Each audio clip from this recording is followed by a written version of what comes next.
우리 성도들이 갖고 있는 아주 은연중에 갖는 오해가 하나 있거든요.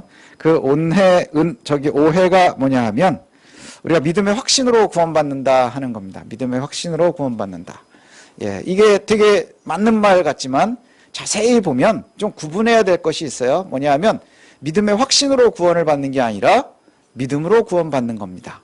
믿음으로 구원받는 거예요. 믿는다는 건 뭐냐 하면 예, 우리가 순수하게 예, 아무것도 없이 전혀 오해 없이 예수 그리스도를 믿음으로 말미암아 우리가 구원받는 것이다 하는 그것을 예, 아는 것이죠. 그걸 믿는 게 바로 믿음이다라고 합니다. 그런데 믿음의 확신이라는 건 뭐냐 하면 그렇지 내가 믿고 있는 것이 있고 그래서 내가 구원받은 사람이구나 나는 구원받은 사람이구나 라고 하는 그 확신입니다.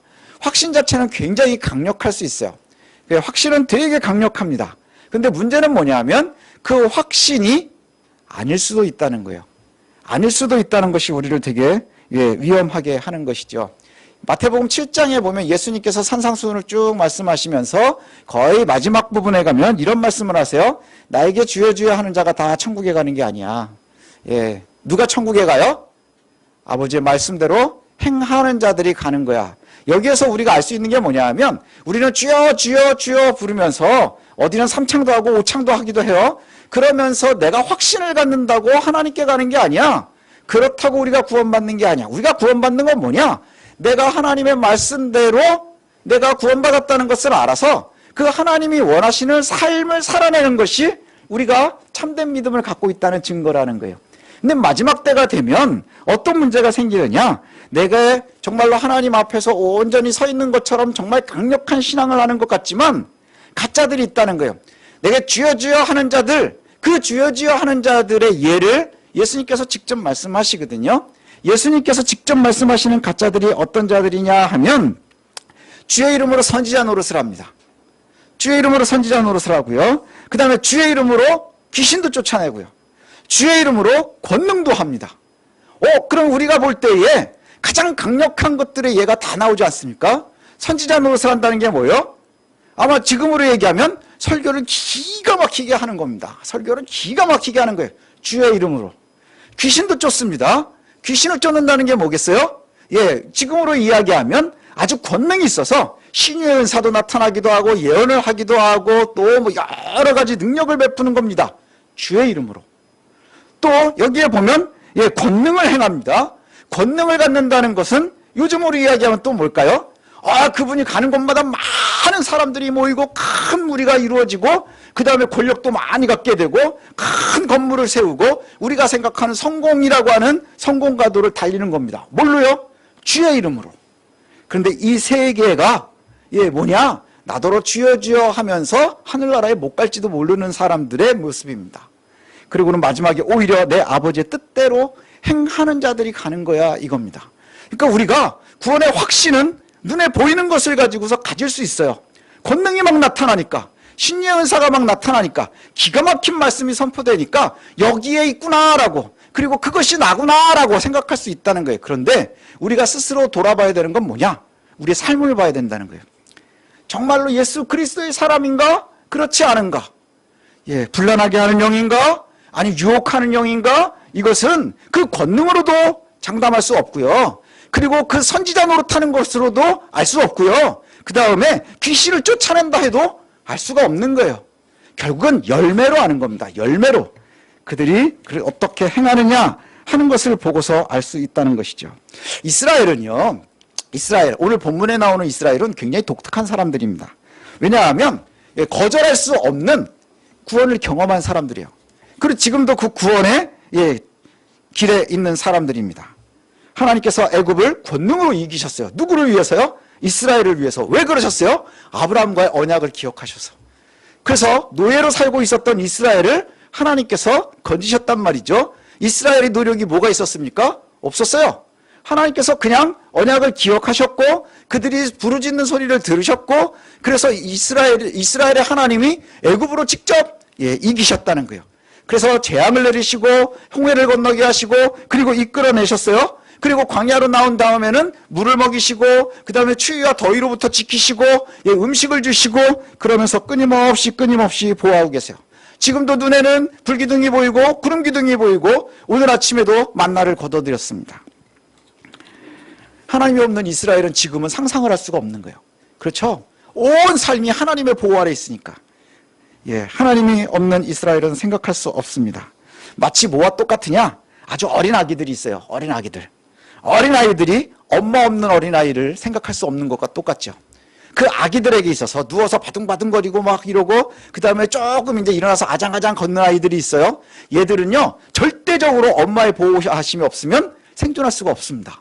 그렇죠? 이제 아장아장 걷고 지가 똥 싸는 것도 함부로 이제 처리도 못하는 아이들이, 그런 애들이 엄마 없이 생활을 할 수 있습니까? 보호자 없이 생활할 수 있습니까?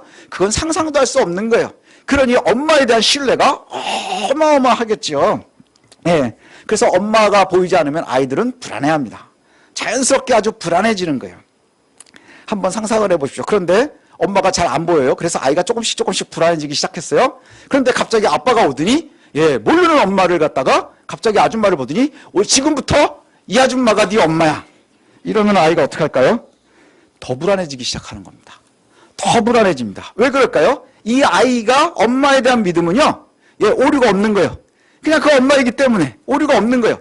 그런데 한번 상상을 좀 해볼까요? 한 20살쯤 되고 막 이제 되게 힘들게 있는데, 엄마가 이제 없어졌어요.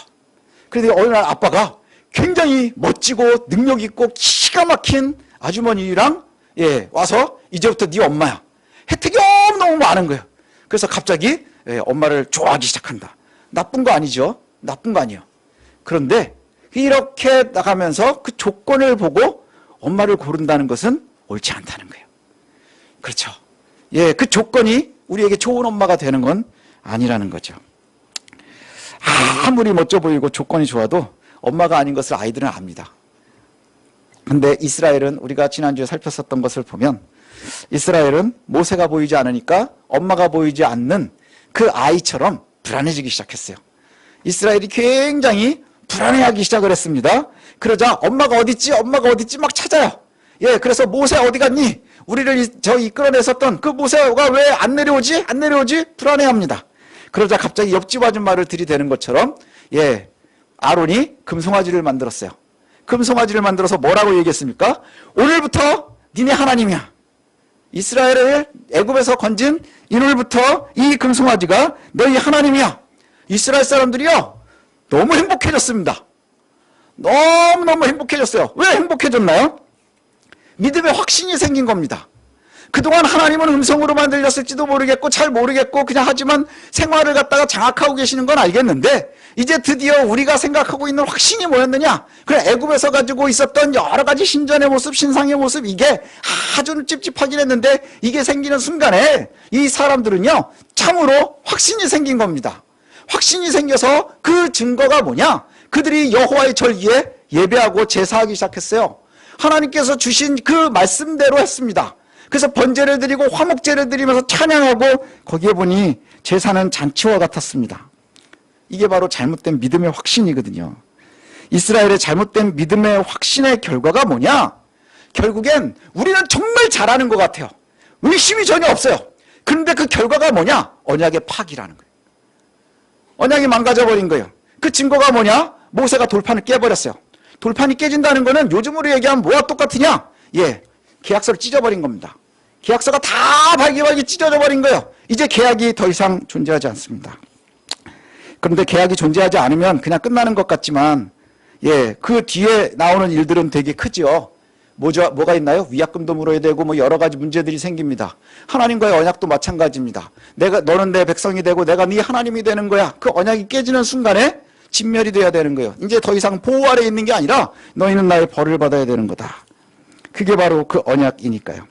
근데 왕이 언약을 갖다가 다 깨뜨렸는데 그리고 나서 그 벌을 받습니다. 3,000명이 죽었어요. 3,000명이나 죽었습니다. 그런데 오늘 본문에 다시 뭐가 있느냐? 왕이 이들을 얼마나 사랑하는지 언약을 다시 재체결하는 거예요. 다시 재체결하는 장면이 이제 시작이 되는 겁니다. 그 자리에서 언약을 깼는데 다시 재체결을 합니다. 이것을 결정하는 건 누구냐? 왕입니다. 왕이 다시 체결을 갖다가 결정을 했습니다. 그래서 오늘 본문이 시작되는 거예요. 1절부터 5절까지를 보면 거기가 언약의 내용이 다시 요약이 돼서 나오거든요. 1절에 보면 뭐라고 나옵니까? 올라가라 이렇게 얘기를 해요. 올라가라. 올라가라. 여호와께서 모세에게 이스라엘을 아브라함과 이삭과 야곱에게 맹세해서 주기로 했었던 그 땅으로 올라가라 이렇게 말씀하세요. 뭐와 똑같습니까? 12장 1절부터 3절에 보면 아브라함에게 하셨던 그 언약을 다시 기억하시는 거예요. 올라가라. 내가 약속했었던 그 가나안으로 올라가라. 내가 내게 보여줄 땅으로 가라. 내가 큰 민족을 이루겠다 하시는 그 언약이 다시 재체결됩니다. 그리고 2절에 보면 뭐라고 말씀하시느냐? 젖과 꿀이 흐르는 그 땅에 너희가 이르게 될 것이라.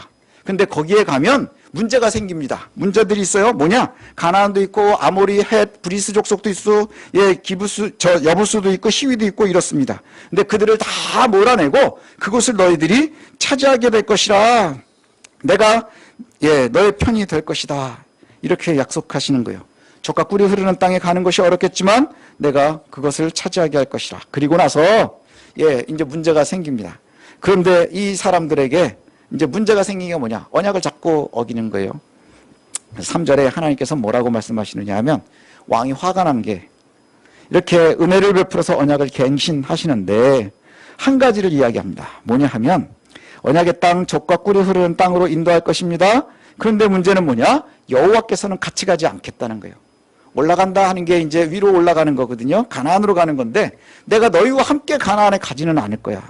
내가 너희에게 그 땅으로 인도도 하고 그리고 거기도 가게 하고 거기에 도착도 하게 할 거야. 그런데 내가 함께 하지는 않을 거야. 이렇게 얘기하는 겁니다. 함께 하지는 않을 거야. 자, 우리가 한번 생각해 보십시오. 가면 되는 거 아닙니까? 약속의 땅 가나안 쟁취하면 성공하는 거 아닙니까? 거기에 도착하면 되는 거 아닙니까? 근데 문제는 뭐냐? 하나님이 함께하지 않는 성공이 진짜겠느냐 하는 거예요. 하나님이 동행하지 않는 것에 대해서 우리가 고민해 봐야 되는 거예요.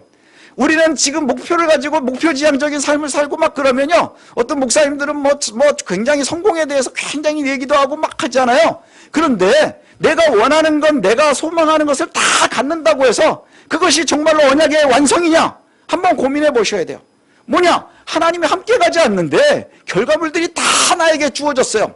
여러분 기도하면서 열심히 원하시는 것도 있잖아요. 돈도 좀 벌어야 되겠고 우리 아이들 좋은 대학도 가야 되겠고 그리고 뭐 건강해야 되겠고 뭐 여러 가지 우리가 입을 벌릴 때마다 소망하는 것들이 있단 말이죠. 하나님께서 그것에 대해서 그래 내가 줄게. 근데 나는 너와 함께 가지는 않을 거야.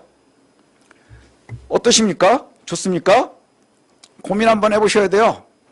정말로 이것이 참된 은혜이겠느냐? 함께하지 않겠다는 그 하나님의 선언에 이스라엘이 한순간에 초상집으로 바뀌었어요.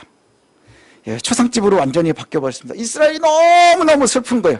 그때 하나님께서 조건을 거시는 게 뭐냐 하면 너희 몸에서 장신구를 떼어내라 하는 거예요. 너희 몸에서 장신구를 떼어내라. 다 떼어내라. 함께하지 않겠다는 하나님. 그 이유가 뭐였을까 하는 겁니다. 하나님께서 내가 너희에게 약속한 대로 가나안으로 올라가게 할 거고 그리고 거기를 차지하게도 할 거야. 근데 내가 너희와 함께 가지는 않을 거야 라고 할 때에 그 하나님께서 왜 함께 가지 않겠느냐 하는 거예요. 그리고 내가 장신구를 갖다 떼어내. 너희들의 장신구를 떼어내면 그 다음에 내가 좀 고민해 볼게. 이렇게 말씀하시거든요. 그럼 이 장신구가 어떤 의미가 있겠느냐 하는 겁니다. 장신구의 의미가 어떤 걸까? 우리가 조금 더 과거로 올라가 보면 야곱을 좀 생각해 봐야 됩니다. 야곱은 어떤 사람입니까? 형 에서를 속였고 아버지 이삭을 속여서 자기네 집에서 도망 나왔잖아요. 살겠다고 형을 피해서 도망갔습니다. 그래서 하란의 외삼촌 라반의 집으로 도망을 갔지요. 거기에서 잘 사는 것 같았어요. 잘 사는 것 같습니다. 성경에 보면요. 야곱만큼 근면성실한 사람이 없어요. 성공지향적인 사람이 없어요. 그리고 계획한 걸 다 이룬 사람이 없습니다. 야곱이 최고의 성공의 아이콘이거든요.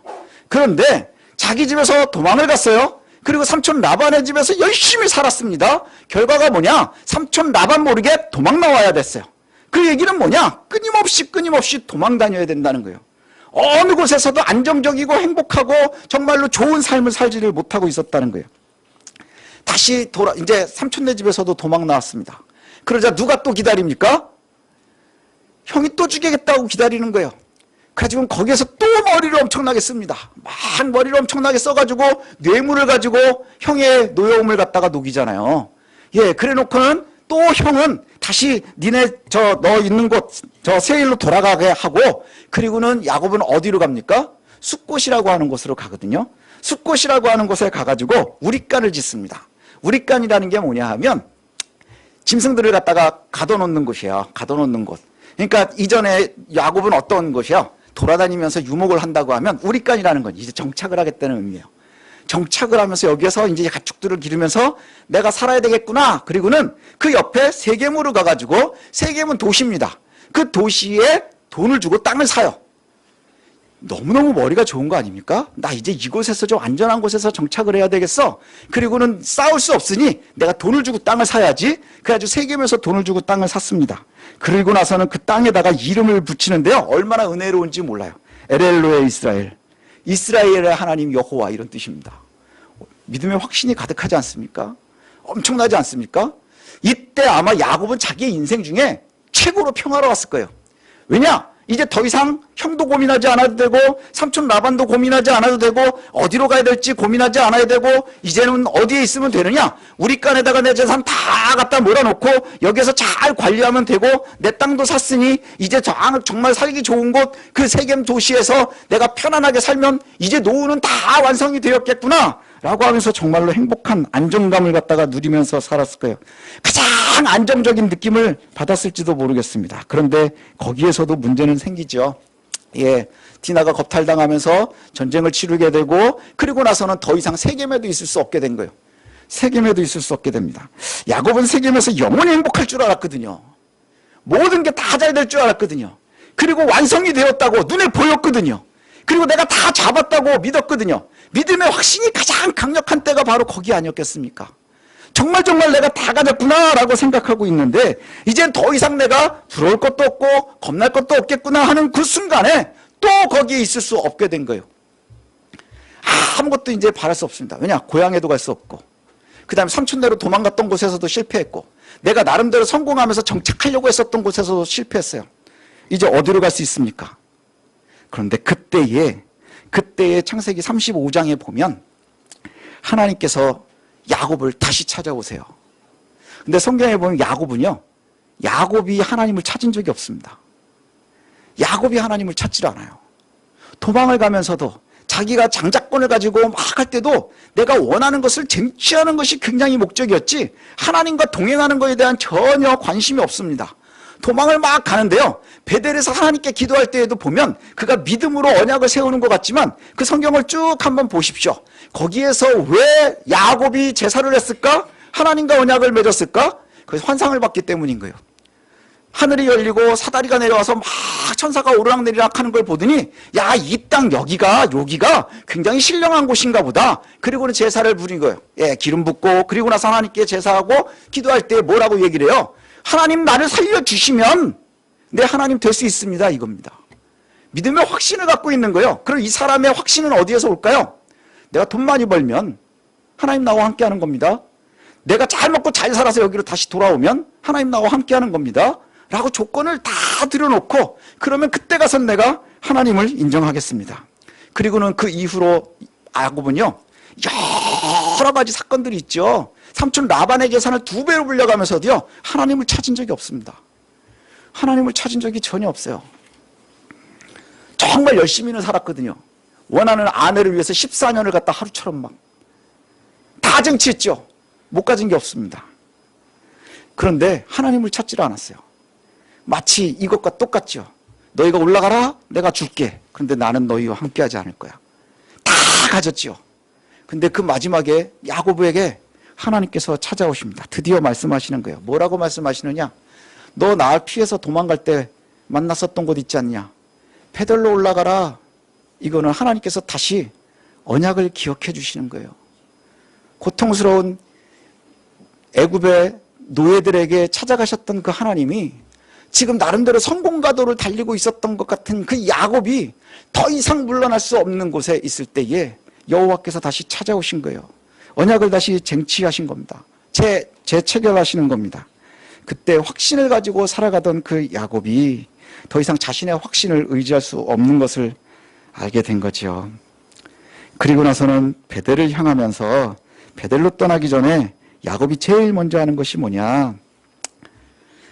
내가 가서 나와 함께 하신 하나님 앞에 제단을 쌓아야 되는데 거기에 가기 전에 너희들의 장신구를 다 상수리나무 앞에다 묻어버립니다. 상수리나무 앞에다 묻어버려요. 땅에다 묻는다는 건 뭐냐? 멸망시켜버리는 거예요.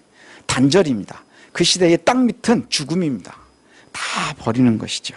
출애굽한 이스라엘이 장신구를 떼어낸다고 하는 것은 하나님과 함께하기 위한 조건인 거예요. 하나님이 그렇게 말씀하시거든요. 너희의 장신구를 떼어놔라. 그럼 내가 한번 생각해 보겠다. 자, 이스라엘 사람들, 출애굽을 한 이스라엘 이 사람들에게 장신구는 어떤 의미일까요? 자, 가지고 나온 장신구는 어떤 의미예요? 이 노예들이었는데 지금 장신구 뭐예요? 금은보석이 지금 몸에 붙어 있단 말이에요. 자, 이것의 의미는 뭡니까? 이게 어떻게 주어졌습니까? 우리가 잘 알고 있는 것처럼 하나님께서 나올 때에 애굽 사람들한테 내놓으라 그래가지고 가지고 나온 거예요. 그건 뭐냐? 전쟁의 전리품이에요. 하나님께서 승리하게 하신 전쟁의 전리품입니다.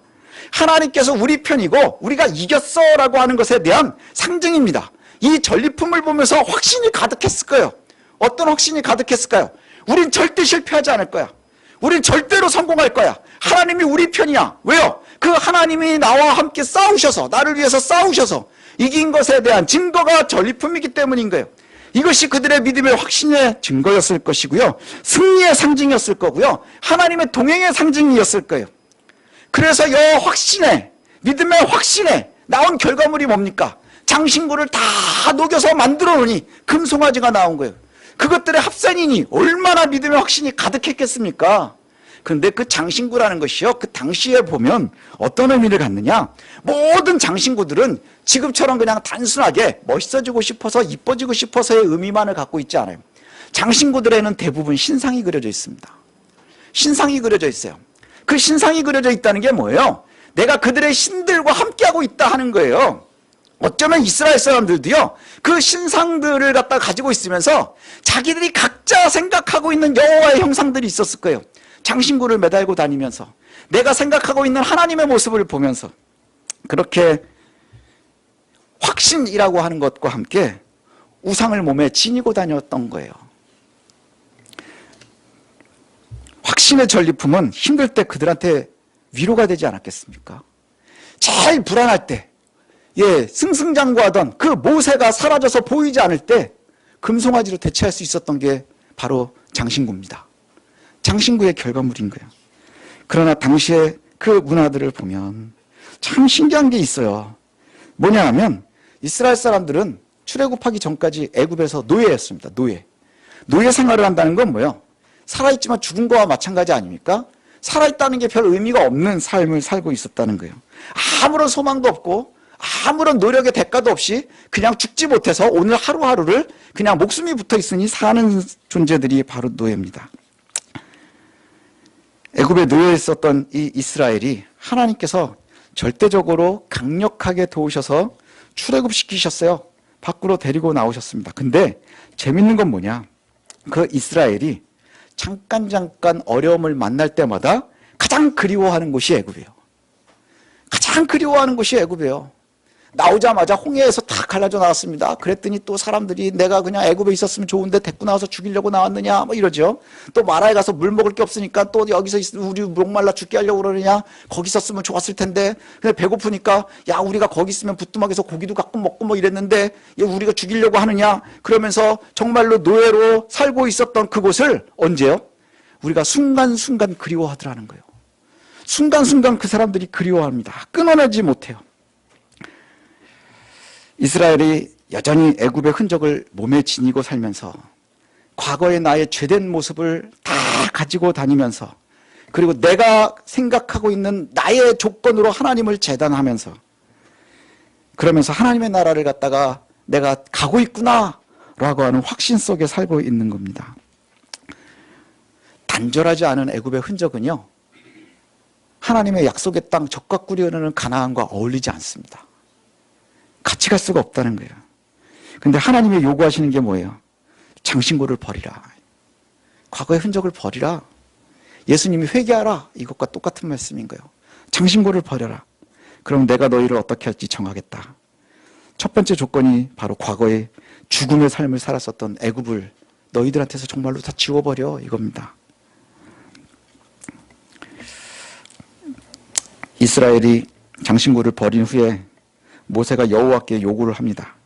뭐라고 요구하느냐? 그러면 12절, 13절에 보면 이런 얘기를 해요.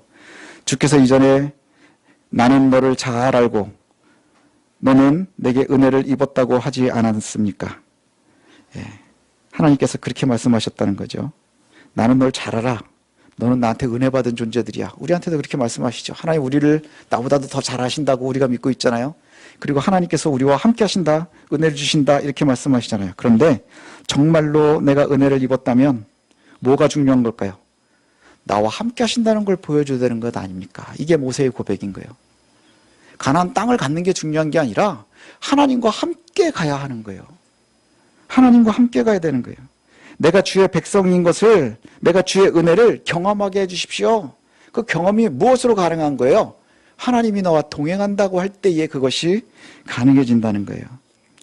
우리가 은혜 받고 있다 하는 것을 알려면 바로 12절 13절의 말씀대로 보면 주께서 우리의 길을 보이시겠죠. 주께서 주신 은혜의 길이어야 되는 거예요. 하나님의 약속으로 목적지가 가나안이 되어야 되는 거예요. 그리고 우리가 하나님의 길을 알게 하시겠죠. 잘 알고 찾아갈 수 있도록 할 겁니다. 그리고 순간순간 경험하게 하실 겁니다. 경험하게 하셔요. 그리고 가장 중요한 건 하나님이 우리를 인정해 주시는 거예요. 하나님이 우리를 인정해 주시는 것. 오늘 우리한테 제일 위로가 되었으면 좋겠다 하는 말씀이 바로 14절입니다. 14절. 예, 12절, 13절에 그렇게 우리를 인정해 주십시오. 우리와 함께 해 주십시오. 은혜를 경험하게 해 주십시오. 그랬더니 하나님께서 이렇게 대답하셨어요. 14절을 우리가 한번 읽어볼까요? 같이 시작. 여호와께서 이르시되 내가 친히 가리라. 내가 너를 쉬게 하리라. 여호와께서 친히 함께 하시겠다고 약속하셨습니다. 내가 너를 쉬게 하겠다 이렇게 말씀하셨어요. 쉰다고 하는 게 뭘까요? 쉰다고 하는 것. 여러분이 쉰다. 그러면 쉰다 하는 것은 우리가 아무것도 염려하지 않고 모든 것이 편안해지는 게 쉬는 거겠죠. 우리 아이들과 또 부모님들이 싸울 때 제일 많이 싸우는 게 뭐냐면 야, 좀 쉬어라. 그러면 아이들은 게임을 하죠. 그럼 부모님들이 보면 쉬는 것 같지가 않은 거예요. 쉬는 게 아니죠. 왜냐하면 머리는 너무 또 복잡하니까. 그런 거예요. 성도들에게 있어서 가장 큰 은혜는 하나님께서 우리의 삶에 함께 하신다는 거예요. 하나님이 함께 하시는 겁니다. 하나님께서 함께 하시면 우리를 인도하신다는 것에 대한 확신이 생기는 것이고, 그렇다면 참으로 안전한 삶을 우리가 살아가게 되는 겁니다. 가끔 우리가 오해하는 게 바로 거기에 있어요. 장신구를 가지고 애굽이 끊어지지 않은 그 끈을 가지고 있으면서 우리가 안전하다라고 생각하는 거예요. 예, 내가 가지고 있는, 내가 만든 기준으로 안전하다라고 생각하는 거예요. 그런데 이 하나님께서 내가 너와 함께 할 것이라, 너를 쉬게 할 것이라. 그래서 16절에 모세가 여호와께 이렇게 말합니다. 나와 주의 백성이 주의 목전에 은총을 입은 줄을 무엇으로 알리이까? 주께서 우리와 함께 하심으로 나와 주의 백성을 천하 만민 중에 구별하심이 아니니까. 이 말은 뭐냐? 하나님이 우리와 함께 하시고 내가 은혜 받고 있다는 것을 어떻게 알겠습니까? 장신구를 몸에 가득가득 달고 있어서가 아니라, 큰 군대가 있어서가 아니라, 가는 길이 안전해서가 아니라 하나님께서 나와 함께 하심을 세상이 알도록 하시는 것 아니겠습니까? 하나님이 우리를 구별해 놓으셨다고 하는 것을 갖다가 알게 되는 것 아니겠습니까? 이 고백입니다. 이 고백이 오늘 저와 여러분들의 고백이 되었으면 좋겠어요. 혹 여러분들이 아직 끊어내지 못하는 애굽의 흔적이 있습니까? 우리가 가지고 있는 장신구가 있습니까? 우리가 오해하고 있는 믿음의 확신들이 있습니까? 예, 내가 돈을 많이 벌면 하나님이 나에게 복을 주시는 거지. 또 내가 건강을 회복하는 것이 하나님이 나에게 주시는 복이지. 그런데 하나님이 동행하지 않으면서 그것들이 내게 있는 거라면 그것은 참으로 무서운 일이 아닐 수 없습니다.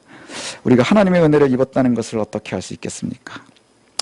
하나님이 나와 동행하심을 우리가 아는 거예요. 경험하는 거예요.